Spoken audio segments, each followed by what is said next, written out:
Hard Truths, Aikilos SMG, Imminent Storm, Cold Front. All debatably good guns, especially the Aikilos SMG, even if I've never really gotten a solid roll on one. The thing about the 750 RPM SMG is that they tend to be rather unstable, considerably more so on a controller, but over here on the PC Master Race side of things, the recoil is far from out of control, given you've got a steady mouse hand. But I didn't bring up these guns because I love them. If I'm being honest, I forgot most of them were even in the game. I'm here to introduce everyone to the newest addition to the 750 family, Extraordinary Rendition. Impact clocks at a 23 with a base mag of 28 and an aim assist of 34, meaning that even with a higher range stat, you're still not going to be able to push long range damage. If that surprises you, don't let it. This is an SMG, not a scout. It's about as unstable as an overly attached ex-girlfriend, and it can be a royal pain in the ass to control, but like all guns, you just need the right parts. So let's jump straight into the PvE side of this review. Base stats come first, specifically range, stability, and handling, while loading speed is going to take last place this time around, mostly because Rendition can drop with Outlaw or Surplus, one of the two. Extended barrel is going to push range to a 60, and full bore is going to climb it up to a 69.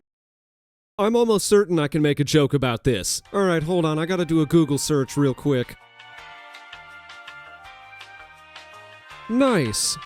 Range doesn't matter all that much because its stability is some of the worst that I've ever seen, and I genuinely mean that. It is absolutely abysmal in every conceivable way. Seemingly nothing can control this gun, not even begging, or bartering, or arguing, or harsh language. Honestly, you're better off building into handling because this is a close quarters gun. All the range in the world doesn't mean a thing if the gun is too unstable to actually hit anything from that far away. Sucks to suck, kiddos, but this isn't an auto rifle, so don't try to use it like one. This is meant for aping on trash mobs at anywhere from 5 to 15 meters, and it's got a large perk pool designed just for that specifically. We'll talk about the perk pool in just a second, but for now we're gonna move on to stability. Chambered compensator or polygonal rifling will push maximum stability to a 29, and if you manage to snag steady rounds, it'll jump up to a 42. Without perks, mods, or abilities, that's as high as that stat is going. Sorry kids, I don't know what else to say. However, that is not necessarily such a bad thing, because 42 is ultimately better than the lowest possible stability stat, which is an abysmal 11. As I've said 1,000 times already, this is a gun that is designed to be used at a minimum range. The closer, the better, so the more stability or handling you've got, the more of a use it's actually going to be to you. Recoil is manageable, but even on a mouse it's far from optimal and it needs all the buffs that it can get. The terrible stability and recoil essentially force you to push for danger close encounters. Anywhere from 5 to 15 meters is where you're going to have the most luck. But that's just for optimal damage, ensuring all rounds actually connect with their targets. It doesn't imply that rounds fired any further from that won't hit for optimal damage. I mean, they could, but good luck with that. Lucky for all of us though, the AI in this game is horrible, so most trash mobs are about as dumb as a box of hair, and they have no idea how to actually avoid bullets that are flying towards them. As a result, stability isn't really something you should focus on building into, because if you can't hit a Centurion that's 5 feet in front of you even with all that recoil, then aggressive SMGs just aren't for you, kiddo. Keep in mind, that is my consensus on PvE. That does not in any way represent my thoughts in PvP. Handling is key here. Handling and stability. Without either of those two, you're fighting a losing battle. In PvP. In PvE, it can be managed. In PvP, it just sets you up for failure. So if you're thinking of taking a low stability / handling roll into the Crucible with you just because it has Outlaw and Frenzy on it and you genuinely think that those two perks will offset the shit scale, think again. See, originally this was going to be a PvP review as well, but some things changed during production and I realized that low stability iterations of this gun, much like the one that I have, are physically incapable of being utilized in the Crucible. Not with the stasis / shotgun meta. I literally spent 2.5 days playing nothing but PvP. I gathered a total of 7.5 hours worth of Crucible footage. All of them showcase just how badly low stability rolls function in PvP, and as a result,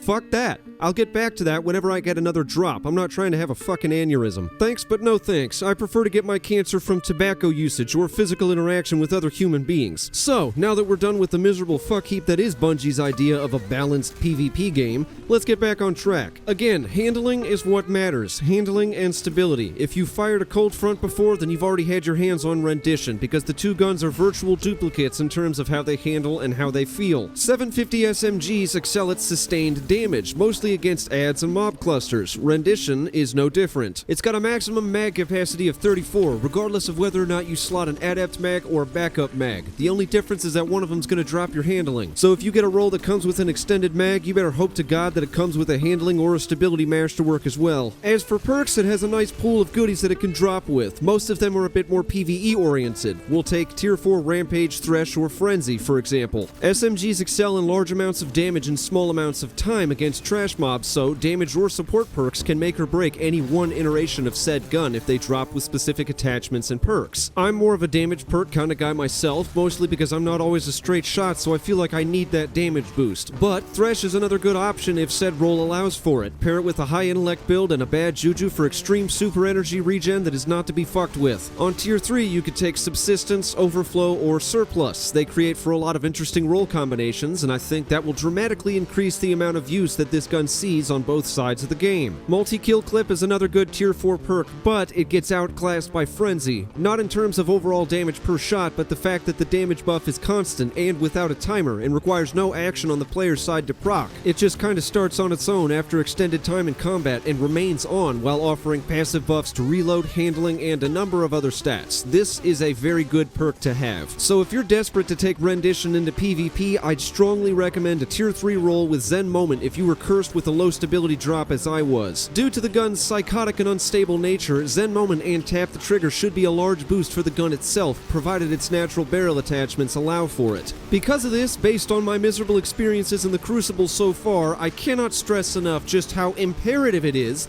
that you search far and wide for a Rendition that drops with polygonal rifling, steady rounds, Zen Moments, and Tap the Trigger with a stability or handling masterwork, especially if you're on a set of sticks. I say that because I've never fired a gun that I've struggled to control this much. It is manageable, yes, in PvE instances because the AI is just fucking dumb, but trying to gunfight another player with that much recoil, especially on a set of sticks instead of a mouse, is just asking to get outgunned. You will almost never be able to win a direct confrontation, and I can guarantee you of that. Yet, in closing, I'm not displeased. This is not a bad gun. I'd even go so far as to say that I absolutely love it, but it does come off as a gun that is not universally good.